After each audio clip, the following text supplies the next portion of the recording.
जय हिंद साथियों, आप सभी का स्टडी विद उमराव चैनल पर हार्दिक स्वागत है। आज का हमारा डिस्कशन यूपी ट्रिपल एससी के अंतर्गत आने वाली कोई भी परीक्षा हो, ए टू जेड, पुलिस हो, एसआई हो, स्टेट लेवल का कोई एग्जाम हो जिसमें हिंदी एज ए सब्जेक्ट आती है, तो बेटा आप सही जगह में आए हो। प्रश्न नंबर 1 है, हिंदी किस भाषा परिवार के अंतर्गत आती है? बेटा जानते हो कि हिंदी में लगभग 2 लाख शब्दों का अनुमान लगाया जाता है और 2 लाख शब्दों में से बेटा जो 85% शब्द है ना, वो आपके हिंदी और भारतीय भाषाओं के हैं, लेकिन 15% शब्द जो विदेशी भाषाओं के, अरबी, फारसी, अंग्रेजी, इन सब के आए हुए हैं। तो बेटा हिंदी ना मिक्सअप है, एक तरीके से पंचमेल खिचड़ी जिसको आप बोल सकते हो, ठीक है। तो इसमें से बहुत सारी भाषाओं के शब्द आए, लेकिन हिंदी ने अपने हिसाब से उनको जो है ढाल लिया है और वर्तमान में उसका हम प्रयोग कर रहे हैं, ठीक है।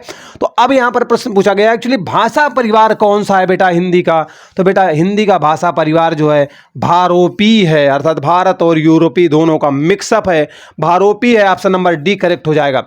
अगर आप चीनी की बात करोगे ना, चीनी खाते हो ना, शरबत बना बना के पीते हो, बेटा चीनी भाषा का ही शब्द है चीनी, ठीक है। चाय भी वहीं का चिंग चोंग चिंग है, ये सब वहीं के हैं।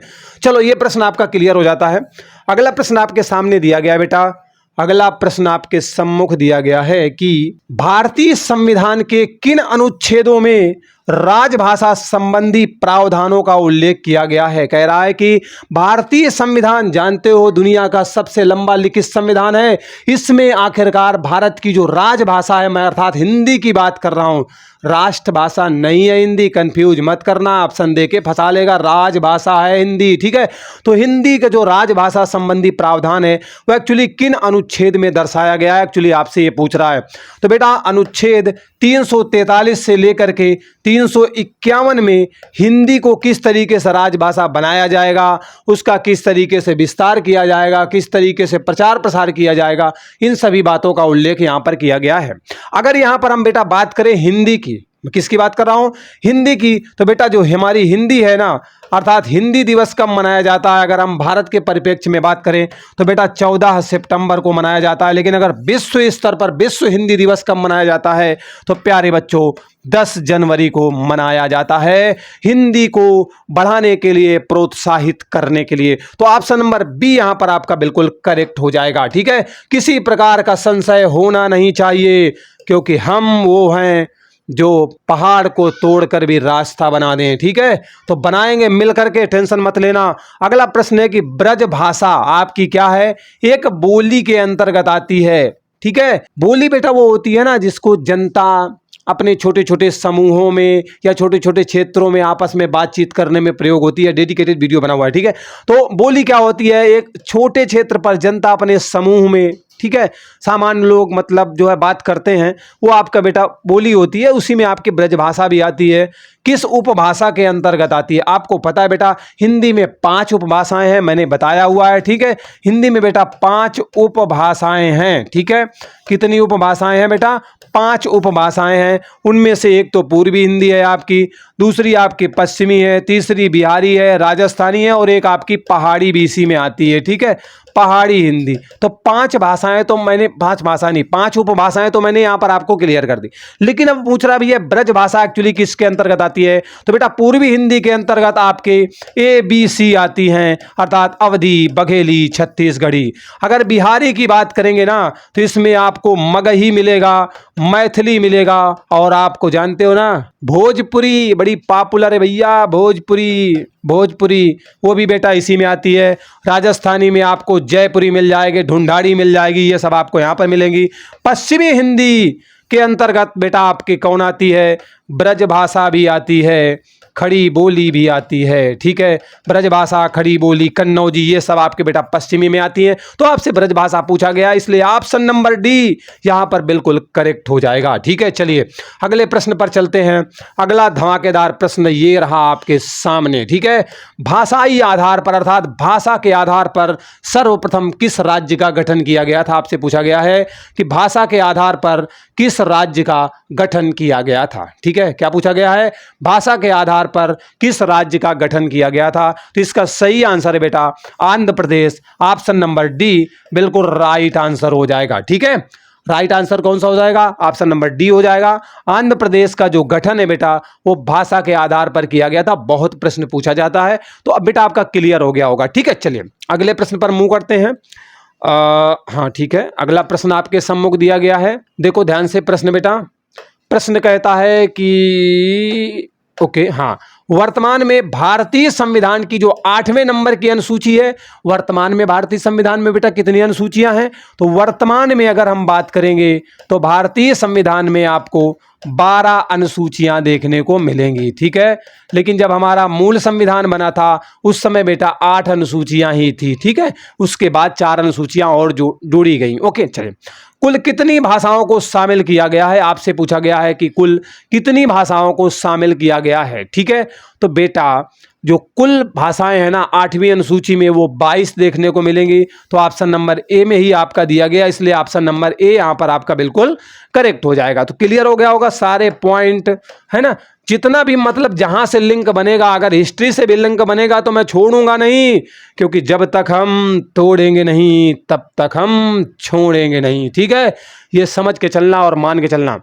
बेटा का दिया गया, एक्चुअली में का ऐसे नहीं दिया गया, का से कबूतर, यहां बिंदी लगाई है।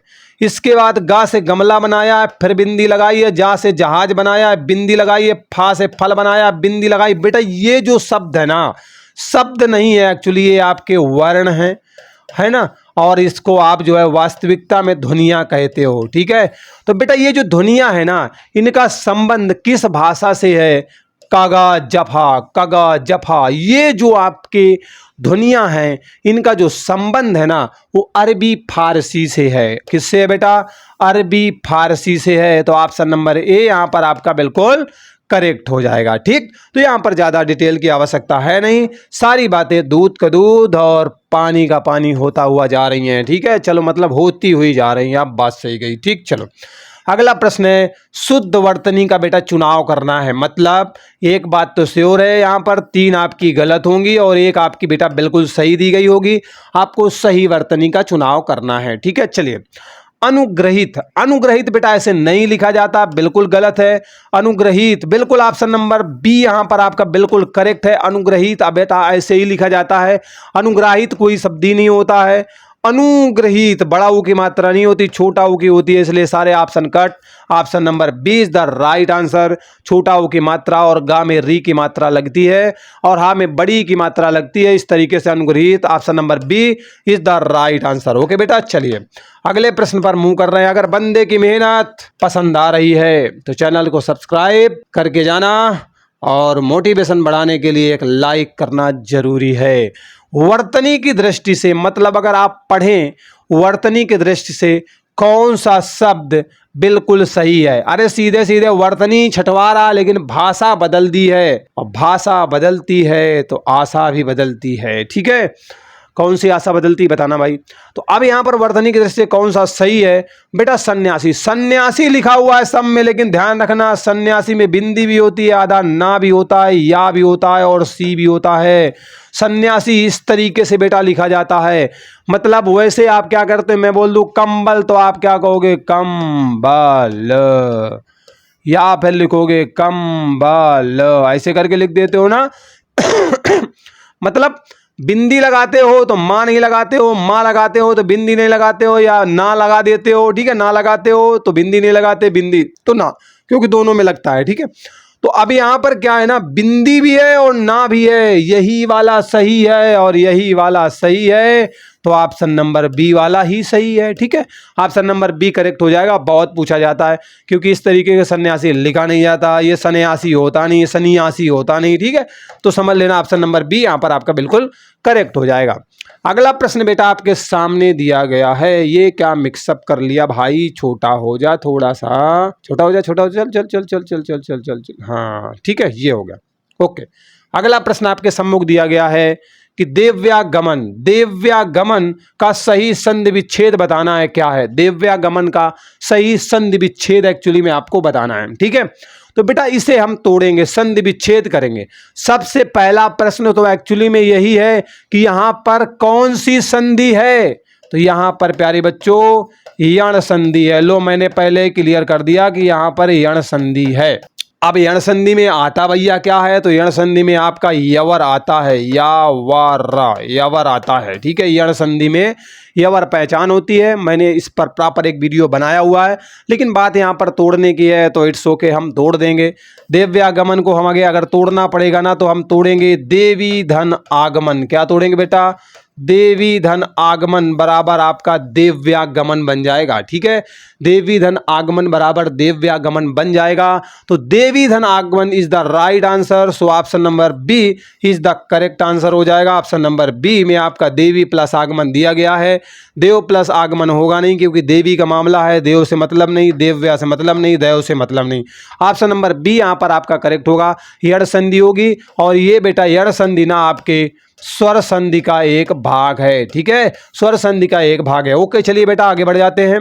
अगला प्रश्न आपके सम्मुख दिया गया है कि पियक्कड़ दिया गया है। क्या दिया गया बेटा, पियक्कड़, जो मस्त होकर के पी के टल्ली होके घूमता है ना, दैट इज कॉल्ड पियक्कड़ होता है। उसके लिए बोला गया है कि पियक्कड़ में किस जगह है, अच्छा, हाँ, किस प्रत्यय का प्रयोग किया गया है। क्या बोला गया बेटा, किस प्रत्यय का प्रयोग किया गया है। टाइप गलत हो गया है, डोंट वरी, मैं हूं ना, मैं तो सही कराऊंगा भाई।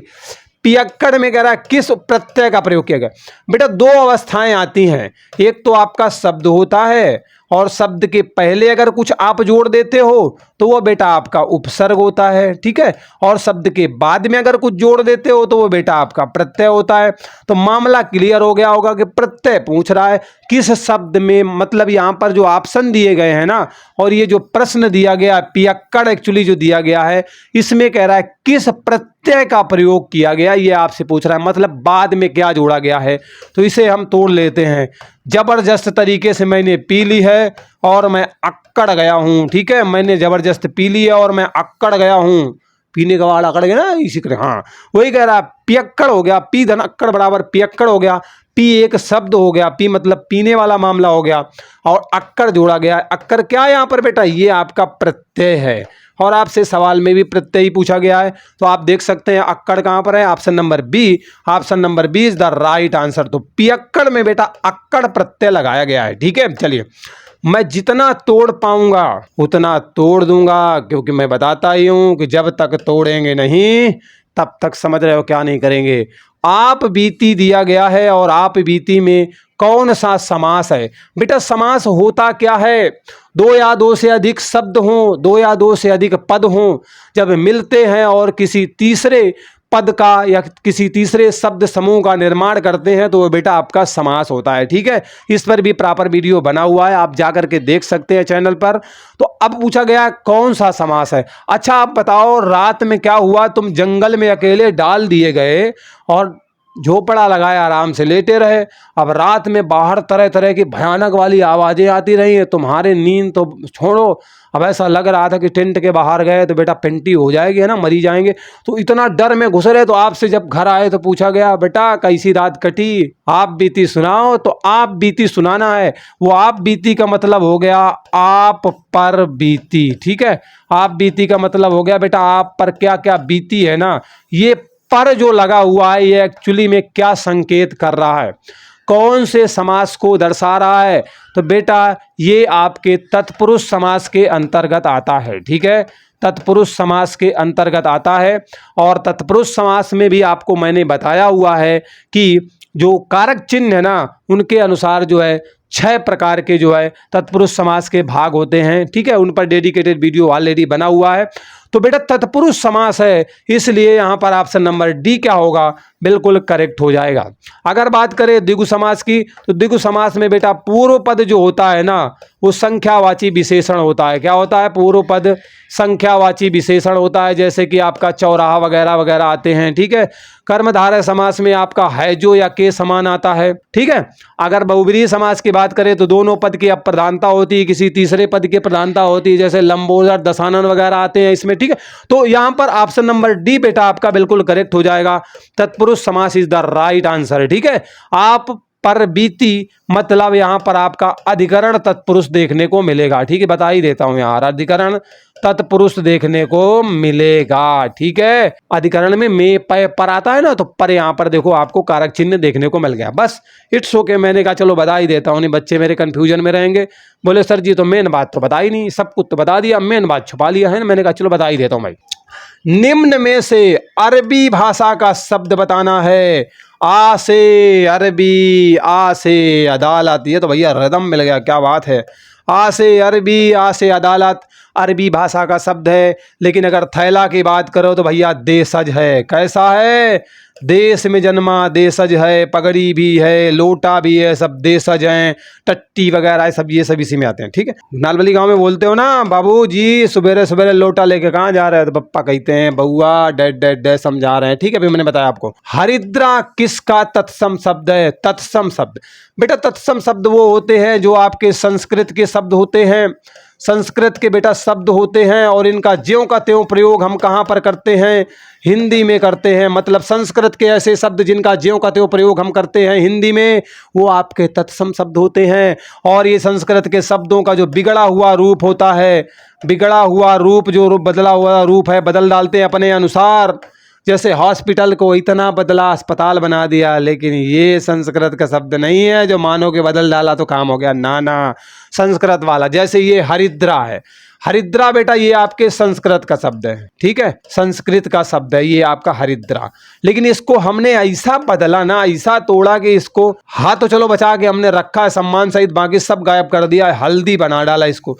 ये हल्दी जो है ना, ये बेटा आपका तद्भव शब्द है। कौन सा शब्द है? तद्भव शब्द है। और इसी हल्दी का तत्सम क्या है? हरिद्रा। तो आपसे पूछा है किसका तत्सम शब्द है, तो हल्दी का तत्सम हरिद्रा है। और हरिद्रा का तद्भव क्या है? वो हल्दी है। ठीक है, हरा वरा से लेना देना नहीं। हरिहर हरिहर हरि हरि भगवान कृष्ण की बात कर रहा है, तो इनसे कोई लेना देना है नहीं एक्चुअली। ठीक है, चलो आगे बढ़ते हैं बेटा। अगला सवाल आपके सामने दिया गया है कि सर्वनाम के कितने भेद होते हैं। ठीक है, सर्वनाम के कितने भेद होते हैं, आपसे प्रश्न में पूछा गया है कि सर्वनाम के भेद बताओ भाई। सर्वनाम के बेटा 6 भेद होते हैं। ठीक है, सर्वनाम के कितने भेद होते हैं? तो बेटा 6 भेद होते हैं। आपका ऑप्शन नंबर बी यहाँ पर आपका बिल्कुल राइट आंसर हो जाएगा। ठीक है, तो कौन कौन से होते हैं नाम लिख के आप प्यारे बच्चों कमेंट करके बता देना। ठीक है, टोटल नंबर आप जो है, टोटल नंबर कितने होते हैं तो वो मैंने आपको बता दिया, सर्वनाम के होते हैं। सर्वनाम एक्चुअली होता क्या है? तो बेटा संज्ञा के स्थान पर प्रयोग किए जाने वाले शब्द आपके सर्वनाम कहलाते हैं। बस समझदार के लिए इशारा ही काफी है। अब हम करते हैं दही। गर्मी का सीजन है, दही तो भैया खाना पड़ेगा, पेट के लिए हाजमा जबरदस्त रहेगा। तो दही का लिंग बताना है। एक्चुअली दही आपका पुल्लिंग में आता है या फिर स्त्रीलिंग में आता है, वो आपसे जानना चाहता है कि दही पुल्लिंग में एक्चुअली आएगा या फिर स्त्रीलिंग में आएगा। ठीक है, चलो तो दही।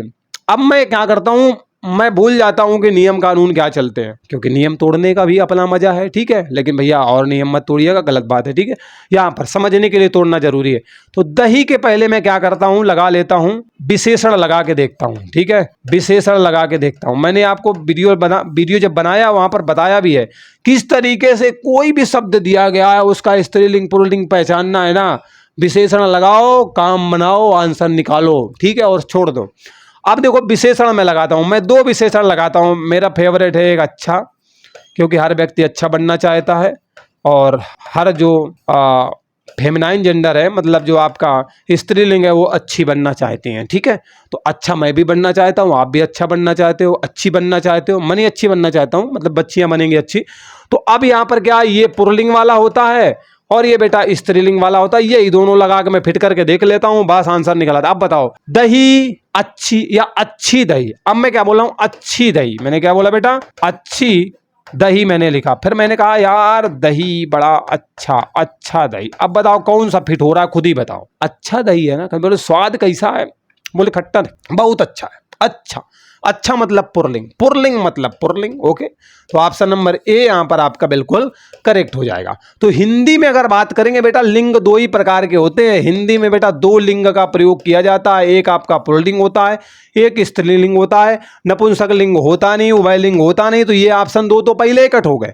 अब बचा स्त्रीलिंग, तो वो तो पहले डिफाइन हो गया कि आपने अच्छा पुल्लिंग वाला विशेषण लगाया है तो भैया पुल्लिंग होगा, क्योंकि भाई स्वाभाविक सी बात है, पुल्लिंग के लिए तो पुल्लिंग विशेषण ही लगेगा ना। मतलब जिस हिसाब से कर्ता के हिसाब से क्रिया आती है उसी हिसाब से अगर विशेषता कोई बतलाने आ रहा है तो बेटा पुल्लिंग की विशेषता तो पुल्लिंग विशेषण ही बताएगा ना। तो ये ऑप्शन नंबर बी भी कट हो गया, ऑप्शन नंबर ए यहाँ पर बिल्कुल राइट हो गया।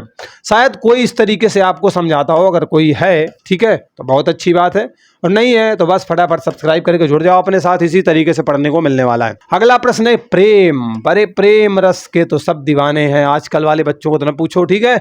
किस प्रकार की संज्ञा है? अभी मैं सोचना कि वही वाला प्रेम है ना, बॉय वाला और गर्ल वाला, ना भाई। माता का बच्चे के प्रति भी हो सकता है, पिता के प्रति भी हो सकता है, बच्चों का अपने माता पिता के प्रति भी हो सकता है, तो बहुत सारी बातें हैं, ठीक है। तो प्रेम क्या है? एक्चुअली एक भाव है। प्रेम क्या है? एक भाव है। और प्रेम अगर भाव है तो कैसी संज्ञा है? तो जायज सी बात है बेटा, अगर भाव है तो भाववाचक संज्ञा होगी। अब मैंने यहाँ पर एक्सप्लेन कर दिया, अब ऑप्शन से मेरे को लेना देना नहीं है, अब ऑप्शन में मैं जाऊंगा। तो क्या व्यक्तिवाचक है? व्यक्तिवाचक में बेटा व्यक्ति के बारे में बताता है, मोना सोना दिनेश सुरेश किसी का नाम व्यक्तिवाचक। जातिवाचक में जाति की बात करेगा, गाय एक जाति है, पहाड़ एक जाति है, आदमी एक जाति है, ये सब जातियां हैं। भाव लो ऑप्शन नंबर सी यहाँ पर बिल्कुल आपका क्या होगा बेटा? करेक्ट हो जाएगा। समूह बनाने का काम करेगा, अरे टीम, सभा, ये सब क्या है? ये बेटा आपकी जो है सेना, ये सब समूहवाचक संज्ञा में आती हैं। तो ऑप्शन नंबर सी, क्योंकि भाव है भैया प्रेम तो भाववाचक संज्ञा, ऑप्शन नंबर सी बिल्कुल राइट आंसर यहाँ पर हो जाएगा, ठीक है। चलिए, फिर भी किसी प्रकार का डाउट है तो बंदा हाजिर है सभी प्रकार के डाउट का समाधान करने के लिए। अगला प्रश्न है, निम्न में से कौन सा इंद्र का पर्यायवाची नहीं है? इंद्र का पर्यायवाची नहीं है आपसे पूछा गया है, मतलब 3 ऑप्शन तो भैया होने वाले होंगे और एक ऑप्शन होगा बिना होने वाला। मतलब जो ना होने वाला है वही आपको होने वाले में निकाल के देना है, मतलब उसी का आंसर करना है, एक्चुअली ये कहना चाहता हूं, ठीक है। चलिए तो इंद्र का पर्यायवाची कह रहा नहीं है भाई, देखते हैं। मधवा, अरे मधवा तो इंद्र का ही है, पुरंदर भी इंद्र का ही है, यासो भी इंद्र का ही है, अरे ये तीनों के तीनों तो भैया इंद्र जी के ही पर्यायवाची हैं। अब कह रहा कौन सा नहीं है? तो ये कांतार नहीं है, ऑप्शन नंबर डी करेक्ट हो जाएगा। कांतार बेटा वन का पर्यायवाची है। वन नहीं जानते हो तो जंगल जानते होगे, जंगल जानते होगे, अटवी जानते होगे, ये सब जंगल वगैरह हैं। कांतार जो है जंगल का पर्यायवाची है, ठीक है। इसलिए ऑप्शन नंबर डी यहाँ पर आप करेक्ट हो जाएगा, क्योंकि आपसे पूछा गया है कौन सा नहीं है। चलो बच्चों, ये बात भी आपको क्लियर हो गई। अगला प्रश्न आपके सामने बेटा, उर्वर दिया गया। उर्वर, उर्वर का विलोम शब्द बताना है। उर्वर का मतलब होता है उपजाऊ। क्या होता है? उपजाऊ, ठीक है। उर्जर का मतलब होता है, उर्वर का मतलब होता है उपजाऊ। अरे उर्वरक जानते हो ना, उसी के लिए उत्पादन क्षमता को बढ़ाने वाला वही होता है ना उर्वरक, वही। तो उर्वर का विलोम बताना है। बढ़ते हैं आगे। उर्वर, उर्वर का क्या बताना है? विलोम बताना है। यार उर्वर का मतलब होता है जहां पर कोई चीज क्या होती है? पैदा हो, ठीक है। मतलब जहां पर उत्पादन की अवस्थाएं दिखाई दें, उत्पादन हो। भैया जहां उत्पादन हो, ऊसर वो जगह होती है जहां पे कुछ भी पैदा नहीं होता है। ऊसर का मतलब होता है बेटा बंजर जमीन जो होती है ना, जहां पर आप कुछ पैदा नहीं कर सकते। उर्वर का मतलब कह रहा है उपजाऊ, जहां पैदा कर सकते हो कुछ ना कुछ। बंजर में बेटा, ऊसर में तुम कुछ पैदा नहीं कर सकते, तो ऑप्शन नंबर ए फिट बैठ जाएगा। अतिवृष्टि का मतलब होता है खूब वर्षा होना, अत्यधिक वर्षा होना, अत्यधिक वर्षा होना, ठीक है। अत्यधिक वर्षा होना क्या होता है बेटा? अतिवृष्टि होता है। और अलवर, ये तो किसी स्थान का ही नाम उसने लिख दिया हुआ है। उर्वरक तो आप जानते हो कि बहुत सारे मिनरल्स और पोषक तत्व देने के लिए पौधों को हम लोग खाद के रूप में डालते हैं। उर्वरक उसे जानते हो, फर्टिलाइजर जिसको बोलते हो। तो ये तो सब है नहीं, ऑप्शन नंबर ए यहाँ पर बेटा बिल्कुल आपका करेक्ट है, ठीक है। चलिए अगले प्रश्न पर मूव करते हैं। सारा डिटेल करने में थोड़ा सा वक्त लग जाता है, लेकिन ये भी सोच के देखो, विस्तार से समझ लिया ना तो सब कुछ समझ लिया, क्योंकि थ्योरी प्लस प्रैक्टिकल दोनों साथ साथ हैं। और जब तुलनात्मक अध्ययन होता है तो रिजल्ट कमाल के होते हैं। हमेशा देख लेना, जो जन्म लेते ही मर गया हो बड़ा दुर्भाग्य है। मान लीजिए जन्म हुआ और उसके बाद क्या होती है? मृत्यु हो जाती है। तो कह रहा है अगर जो जन्म लेते ही मर जाए तो उसके लिए एक शब्द बताना है। तो उसके लिए बेटा आदंडपात एक शब्द होता है, आदंडपात, ठीक है। गलती उसकी बेचारे की कुछ नहीं है, लेकिन उसे दंड मिल गया जन्म लेते ही, तो आदंडपात ऑप्शन नंबर सी यहाँ पर आपका करेक्ट हो जाएगा। आपाद मस्तक का मतलब होता है सिर से पैर तक, ठीक है। सिर से पैर तक आपाद मस्तक होता है। इतिवृत्त भी है, ईशान भी है, ठीक है। तो ये सारे ऑप्शन में से ऑप्शन नंबर सी जो है आपका बिल्कुल राइट आंसर है अकॉर्डिंग टू प्रश्न। ओके, चलिए आगे बढ़ते हैं।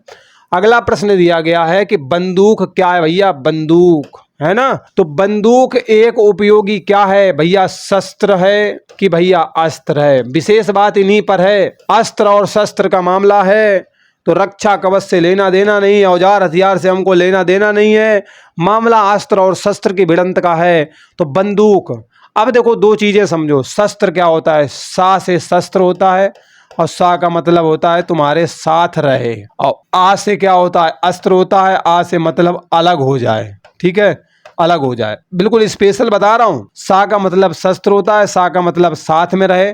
कोई भी चीज जिसको तुम हाथ में लेकर अपने आप का बचाव कर रहे हो, अरे कुत्ता दौड़ा ले, कोई जानवर दौड़ा ले, लाठी से मार बचा बच कूटे जा रहे हो, साथ में है तो शस्त्र है, और अगर छोड़ दिया वहां दूरी जाके लगा जा करके तो समझ लेना वो अस्त्र है, ठीक है। तो बंदूक की बात यहाँ पर कर रहा है बेटा 20 नंबर में, तो ऑप्शन नंबर बी यहाँ पर करेक्ट हो जाएगा।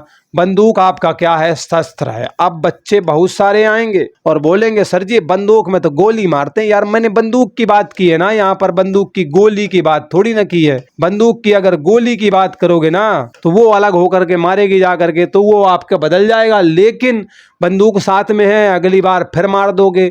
और आप क्या कोई चीज फेंक के मारने वाली है, अब डंडा है फेंक के मार दिया तो दोबारा आप थोड़ी ना उस जानवर के पास लेने चले जाओगे, शेर के पास। शेर ने मुझे देखा, मैंने शेर को देखा, उसके बाद कौन बेहोश हो गया पता नहीं, ठीक है। तो समझ रहे हो ना, तो वही कह रहा है कि बंदूक आपका क्या बेटा, एक शस्त्र है, आपके हाथ में रहता है, इसको फेंक के नहीं मारते हो, इसी से गोली मारते हो आप, ठीक। अच्छे अच्छों की बोली बंद हो जाती है गोली देख करके। ओके चलो आगे बढ़ते हैं बेटा। अगला प्रश्न आपके सम्मुख दिया गया है कि इंद्र का, क्या लिखा हुआ बेटा, इंद्र का अखाड़ा। अरे इंद्र का अखाड़ा है भैया, मतलब नाच गाना चलता है, पहलवानी अलवानी कोई नहीं कर रहा, नाच गाना चलता है। तो भैया नाच गाना का देखो पढ़ो, इंद्र का अखाड़ा, इंद्र का घर। अरे घर में अखाड़ा थोड़ी बना लेगा यार, मतलब क्या मम्मी पापा सब लोग परिवार मार खाना है क्या। इंद्र की ससुराल, वहां पे ससुर जी बहू मारेंगे, सुनो ससुर जी, है ना, इस तरीके से मौज मस्ती की जो जगह होती है ना बेटा, वो इंद्र का अखाड़ा माना जाता है, ठीक है। ऑप्शन नंबर सी यहाँ पर आपका करेक्ट हो जाएगा। राक्षसों का अड्डा वो बेटा इंद्र का अखाड़ा वखाड़ा नहीं होता, राक्षस से कोई लेना देना नहीं है। तो मौज मस्ती की जो जगह होती है वो इंद्र का अखाड़ा होता है। ऑप्शन नंबर सी यहाँ पर आपका बिल्कुल करेक्ट हो जाएगा, ठीक है। चलिए अगले प्रश्न पर मूव करते हैं। अगला सवाल बेटा दिया गया है, 3 दिन मेहमान, 3 दिन मेहमान, चौथे दिन हैवान। अरे बाप रे बाप क्या बात है, 3 दिन मेहमान मतलब 3 दिन आओगे तो खिला पिला देंगे, और अगर ज्यादा रुकने के चक्कर में पड़े तो ज्यादा खिला पिला देंगे, फिर दोबारा आओगे नहीं, समझ रहे हो ना।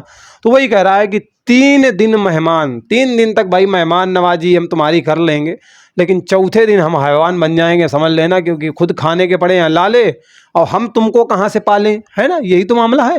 तो इसलिए क्या होगा, इसका मतलब यही है कि अतिथि का कभी कभार, अच्छा क्या लिखा हुआ, अतिथि का कभी कभी क्या, सॉरी अतिथि का कभी आदर नहीं करना, ये तो गलत बात है भाई, आदर नहीं करोगे तो सम्मान तुम्हारे कहाँ चले गए, है ना। तो ये मामला तो नहीं है, आदर तो भाई करना पड़ेगा, मतलब एकदम मैं थोड़ी ना महीना भर रुक गया, आकर आया आए अतिथि, तो मतलब इसके आने की कोई तिथि नहीं है। तो शुरुआत में स्वागत सत्कार करोगे ना, बाद में जो होगा हैवान बन जाना, लेकिन शुरुआत में करोगे ना, तो ये तो नहीं है। मेहमान कभी कभी हैवान बन जाते हैं, अरे मेहमान कहाँ से बन जाएंगे, वो तो जिसके यहाँ डारा डाल के बैठे हैं वो हैवान बनेगा, खिलाना पिलाना पड़ता है भैया, वो बनेगा। ओके, ससुराल में दामाद की बड़ी सेवा, तो जो बात तो सही है, सेवा होती है, लेकिन ये हैवान और मेहमान का लेना देना दामाद से तो नहीं है, वो अलग बात है भाई, वो एक पद ऐसा है, ठीक है। चलो आगे कह रहा है आतिथ्य थोड़े, हाँ ये बिल्कुल सही, ऑप्शन नंबर डी, आतिथ्य मतलब स्वागत सरकार, आतिथ्य मतलब होता है अतिथि की सेवा सत्कार जो होता है ना, वो थोड़े दिन का ही अच्छा होता है, लंबे समय के लिए डारा डाल दोगे तो मामला भैया बिगड़ जाता है, और सच में बिगड़ जाता है, ठीक है। तो ऑप्शन नंबर डी यहाँ पर आपका बिल्कुल करेक्ट हो जाएगा। तो इसके हिसाब से समझ लेना, 3 दिन तो मेहमान नवाजी चलेगी, चौथे दिन बेटा हैवान बन जाएगा, इसलिए ध्यान रखना, अतिथि बन के कहीं जाना तो ज्यादा रुकना मत, भाग खड़े होना टाइम से, ठीक है। चलो अगला प्रश्न दिया गया है, संचारी भावों की संख्या कितनी है। संचारी भाव का मतलब होता है ऐसे भाव जो मन में आए और चले जाएं, मन में आए और चले जाएं, वो संचारी भाव है, जो संचरण करते रहे, विचरण करते रहे आपके मन मंदिर में, वो बेटा संचारी भाव होते हैं। और इनकी जो संख्या होती है ना वो 33 होती है। कितनी होती है, 33। तो है क्या ऑप्शन में, लो मिल भी गया बेटा, option number D is the right answer हो जाएगा, ठीक है। 10-15 तो ऐसे ऑप्शन में लिखे हुए हैं, डोंट माइंड। ओके चलो अगला प्रश्न आपके सामने बेटा दिया गया है कि छंद का सर्वप्रथम उल्लेख, छंद का सर्वप्रथम उल्लेख कहाँ देखने को मिलता है? यार कह रहा है छंद जो है ना, इसका सर्वप्रथम उल्लेख कहाँ देखने को मिलता है? एक्चुअली आपसे पूछ रहा है कहाँ मिलता है भाई। तो बेटा जो छंद है ना, इसका सबसे पहले उल्लेख अगर मिलेगा कहीं तो तुम्हें उपनिषद में मिलेगा क्या? तो उपनिषद में नहीं मिलेगा। पुराणों में नहीं, पुराणों की संख्या कितनी है? 18। बहुत पूछा जाता है। अच्छा, उपनिषदों की संख्या कितनी है? 100 से ज्यादा है। ठीक है, अब आप कमेंट करके बताओगे कितनी है। ओके चलो। सामवेद, ये तो वेद में आता है। आगे कह रहा है सर्वप्रथम उल्लेख छंद का कहाँ मिलता है? ऋग्वेद में मिलता है। ऑप्शन नंबर डी बिल्कुल राइट आंसर है। ऋग्वेद में छंद का सबसे पहले उल्लेख देखने को मिलता है। तो ऑप्शन नंबर डी बिल्कुल करेक्ट होगा, ऋग्वेद। ऋग्वेद में बेटा आपको 10 मंडल देखने को मिलेंगे, 10 मंडल देखने को मिलेंगे। और जो 10वां मंडल है ना, 10वां मंडल, इसमें बेटा पुरुष सूक्त का उल्लेख किया गया है। पुरुष सूक्त का उल्लेख है। और इसमें जो है 4 वर्ण के बारे में जानते होगे, ब्राह्मण, क्षत्रिय, वैश्य और शूद्र। इसका उल्लेख भी इसी जो है 4 वर्णों में पुरुष सूक्त में देखने को मिलेगा। तो option number D is the right answer. 24 number का क्वेश्चन सॉल्व ये रहा है। अच्छा, ऐसा हुआ है क्या? ओके। इसमें बेटा थोड़े से मामला बिगड़ा है। मामला ये बिगड़ा है कि ऊपर दिया गया है कि निम्न पंक्तियों में, मैं पढ़े दे रहा हूं, निम्न पंक्तियों में कौन सा अलंकार है? क्या कह रहा है? निम्न पंक्तियों में, ठीक है, निम्न पंक्तियों में कौन सा आगे अलंकार लिखा है? मतलब कह रहा है जो पंक्तियां नीचे दी गई हैं, ये एक्चुअली दी गई हैं 3 बेर खाती थी वो 3 बेर खाती है। यार बड़ा मामला बिगड़ा चल रहा है। 3 बेर खाती थी वो 3 बेर खाती है, कौन सा अलंकार है? यहाँ पर आपसे पूछा गया है, थोड़ा दिमाग लगाओ। 3 बेर खाती थी मतलब 3 बेर का मतलब एक तो फल हो गया। बेर जानते हो नहीं जानते हो? बड़े बड़े भी आते हैं, देसी वाले भी होते हैं, है ना। बेर तो जानते हो, बेर नहीं जानते हो क्या? प्लम मीन्स बेर होता है ना, वही वाला। अब 3 बेर मतलब 3 बार खाती है, मतलब एक दिन में क्या करती है? 3 बेर तोड़ के लाती है। 1 2 3 3 लेके आती है और उनको 3 बार खाती है, सुबह दोपहर शाम। डॉक्टर दवाई बताता है ना बेटा, सुबह खा लेना, दोपहर खा लेना, शाम खा लेना, वही 3 बेर वाला, वो बार वाला हो। तो इसका मतलब एक चीज तो क्लियर हुई, इस प्रश्न में जो बेर दिया गया है वो 2 बार दिया गया है, लेकिन दोनों का अर्थ अलग अलग आ रहा है। मतलब एक शब्द की पुनरावृत्ति है लेकिन उसका अर्थ क्या है? अलग अलग है। और जहां पर एक शब्द की पुनरावृत्ति और अर्थ अलग अलग हो, वहां पर बेटा यमक अलंकार होता है। Option number 20 the right answer हो जाएगा। कनक कनकते 100 गुनी मादकता अधिकाय, या पाए बौराए जग वा खाए बौराए। कनक कनक धतूरा भी होता है, सोना भी होता है। तो समझ रहे हो ना? तो वो बेटा सब यमक अलंकार के उदाहरण होते हैं। तो यहाँ पर यमक अलंकार राइट आंसर होगा। उपमा वगैरह तो दे नहीं रहा, इसलिए उपमा अलंकार तो होगा नहीं। उत्प्रेक्षा तो बेटा होगा नहीं। बढ़ा चढ़ा के वर्णन कर नहीं रहा, इसलिए अतिसंयोक्ति भी नहीं होगा। तो यमक अलंकार है, क्योंकि एक शब्द की आवृत्ति बार बार हो रही है और उसके अर्थ अलग अलग हो रहे हैं, तो वहां पर आपको यमक अलंकार देखने को मिलेगा। तो बेटा ये रही बात यमक की। अब शायद इतना सारा पढ़ने के बाद, यमक पढ़ने के बाद आपके चेहरे में चमक आ गई होगी। तो बस इसी चमक के साथ खुश रहिए, उत्साहित रहिए अपने लक्ष्य को प्राप्त करने के लिए, और लगातार कोशिश करते रहिए और लक्ष्य की ओर बढ़ते रहिए। मेरी शुभकामनाएं आप सभी के साथ हैं। खूब तरक्की करो, दिन दूनी रात चौगुनी वाली। वैसे इसका अर्थ लिख के भेज देना, दिन दूनी रात चौगुनी तरक्की करना। ठीक, इसका मतलब क्या है, अर्थ क्या है, मुहावरा है कि कहावत है? पहली चीज़ तो यही बता देना। आशा करता हूँ कि इतना सेशन लेने के बाद आप एक प्यारा सा कमेंट करके ज़रूर जाएंगे। ठीक है, एक प्यारा सा कमेंट कर दीजिएगा। इस तरीके की वीडियो चाहिए तो चैनल को सब्सक्राइब कर लेना, बेल आइकन प्रेस कर लेना, नोटिफिकेशन ऑन कर लेना। और आपकी हेल्प भी चाहता हूं कि किस टॉपिक पर डेडिकेटेड वीडियो बनाया जाए। अगर सुझाव आप दे सकते हैं तो दिल की गहराइयों से आपके सुझाव का स्वागत है। चलिए मिलते हैं अगले वीडियो में एक नए अपडेट के साथ। बाय बाय, टेक केयर, जय हिंद।